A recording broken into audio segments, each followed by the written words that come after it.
protogenoi are the very first gods and goddesses to pop up in Greek mythology, like the originals. Two of the biggest were Gaia, the earth goddess, and Uranus, the sky god. Together they had the next generation, the 12 titans. And the youngest titan? Cronus. Cronus is often drawn holding a sickle, so people also connect him with harvesting. Gaia and Uranus had even more kids too, like the Centimanes with 100 hands, and the one-eyed Cyclopes. Yep, one eye. But Uranus hated them so much that he locked them up in Tartarus, an underground prison. Gaia was furious. She asked her 12 Titan kids to team up and take revenge by stopping Uranus for good. She even forged a giant sickle and handed it to them. Everyone was too scared, except Cronus, who finally said, "I'll do it." Cronus attacked Uranus, cut him down, and tossed what he cut off, along with the sickle, into the sea. Legend says the sickle landed near today's Corfu, and the island's curvy shape looks like a sickle. Coincidence? Myth says no. After Uranus was gone, Cronus and his sister Rhea became king and queen of the world. People call that time the Golden Age, so peaceful and plentiful that nobody even needed laws or hard work. But then Gaia and Uranus left Cronus a scary prophecy. "You'll lose your throne to your own son like I did." Cronus freaked out and swallowed his newborn kids whole. Yikes. 5 babies disappeared into his tummy, but the 6th child survived. Rhea secretly had the baby, then wrapped a rock in a blanket and gave it to Cronus instead. Zeus, god of lightning and thunder and future king of the gods, grew up in secret, and later used a special potion from Gaia to make Cronus spit everything back up. First came the rock, then one by one, his brothers and sisters. They were Poseidon, Hades, Hera, Hestia, and Demeter. Zeus also freed the Centimanes and Cyclopes, who had been trapped too. The Cyclopes were so grateful that they made super cool weapons. Zeus got lightning bolts, Poseidon got a trident, and Hades got a helmet that makes you invisible. Then boom, an epic war broke out, the Titanomachy, gods versus titans. Zeus and his crew fought from Mount Olympus, while Cronus and the titans fought from Mount Othrys. Zeus's side won, and the defeated titans were locked in Tartarus forever. After the war, Zeus married his sister Hera, and gods like Ares and Hephaestus were born. But Zeus was also famous for being, let's say, a major crush collector. He had lots of kids with different goddesses and mortals. Some of the big names include Athena, Hermes, Dionysus, Apollo, and Artemis. Hera is the goddess of marriage, women, and the home. She's Zeus's sister and wife, and the queen of the gods. But she's also famous for being super jealous and big on payback. Whenever Zeus wandered off, Hera punished not only the other person, but sometimes the kids too. Oof. For example, when Leto was about to have Apollo and Artemis, Hera tried to stop the birth. She convinced nature spirits to make it impossible for Leto to give birth anywhere. But Poseidon felt sorry for Leto and brought her to the floating island of Delos. And there, Apollo and Artemis were born safely.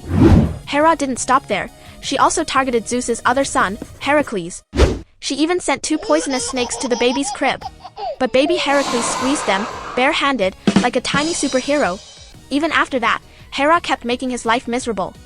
She drove him mad, and a terrible tragedy happened to his family. That tragedy later led to his famous 12 labors quest. Poseidon is the powerful god of the sea, also storms, earthquakes, and even horses. He's rough, scary, and not exactly known for calm feelings. Even if he wasn't a city's patron god, people still honored him with offerings. Because everyone believed Poseidon's anger could mean disaster. One day Minos, Zeus's son, wanted to prove he should be king of Crete, and asked Poseidon for help. Poseidon agreed and sent a dazzling white bull, seriously, a showstopper. But there was one condition. Minos had to sacrifice the bull back to Poseidon. But Minos got greedy. The bull was just too awesome, and he wanted to keep it. So he sacrificed a different ordinary bull, and kept Poseidon's gift for himself.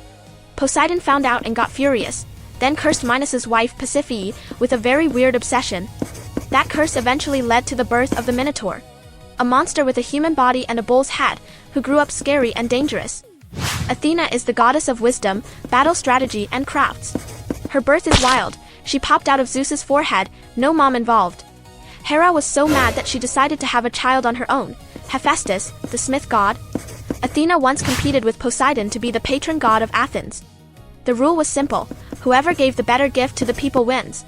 The judge was Cecrops, the king of Athens. Poseidon struck the ground with his trident and made a saltwater spring. Athena gifted an olive tree. Since the olive tree gave wood, oil, and food, Athena won and became Athens' protector. Poseidon, angry, told his son Halirrhothius to chop the olive tree, but he messed up and accidentally died.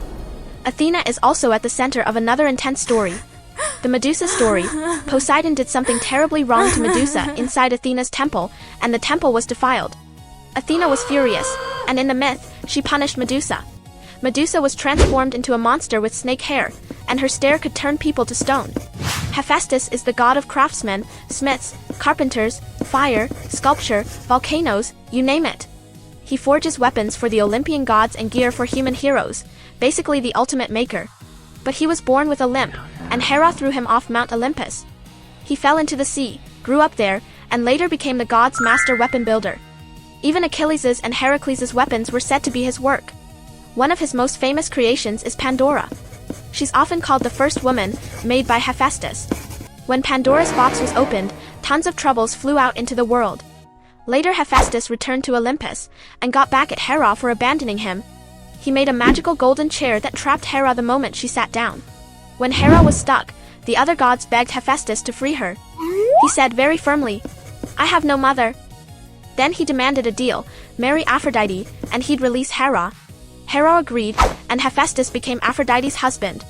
Aphrodite is the goddess of love, beauty, desire, pleasure, and passion. Myth says she was born from sea foam after Uranus's cut-off parts fell into the ocean. She rewarded people who respected her, but punished those who mocked her. She had big feelings. Officially she was married to Hephaestus, but she secretly loved Ares, the war god. Hephaestus noticed and crafted an unbreakable magic net. He trapped them together and dragged them out for everyone to see, awkward level, max. The gods laughed, until Poseidon stepped in to calm things down, and they were finally released. Ares is the god of war and physical bravery. He's all about battlefield power and fierce fighting. Sometimes he even represents the scary, bloody side of war. Athena is the smart strategy war type, but Ares is the charge first, war type. He doesn't star in as many myths, but in romance stories, he shows up a lot.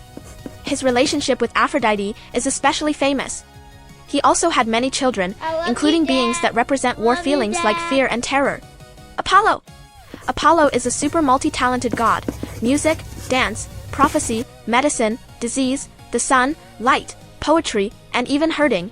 He's one of Zeus and Leto's twins, and his twin sister is Artemis, goddess of the moon and hunting. Apollo was called the most handsome god, and was also the protector of the oracle at Delphi. People went to his oracle for advice on everything: wars, politics, and everyday life. He was seen as a helper who drove away evil, and he could also heal. But he also had a scary side: he could spread plagues with his arrows. Hades is the ruler of the underworld, where souls of the dead stay, often called the god of the dead. He isn't exactly evil, but he's strict about order, and he gets furious if anyone tries to escape or break in. To enter the underworld, you must cross the river Styx on Charon's boat, so ancient Greeks buried coins for the fare. After crossing, Cerberus the three-headed dog guards the gate, and then 3 judges decide where each soul goes. Good heroes and demigods go to Elysium, kind of like heaven. Ordinary folks go to the Asphodel Meadows. People who defied the gods or committed huge crimes get sent to Tartarus. And myths say the punishment there lasts forever. How did you like today's story, everyone? Greek mythology is huge, so there are still lots of untold tales, and plenty more gods to meet. Whenever we get the chance, we'll come back with more detailed stories and even more gods. Until then, see you in Tiny Voyager's next adventure.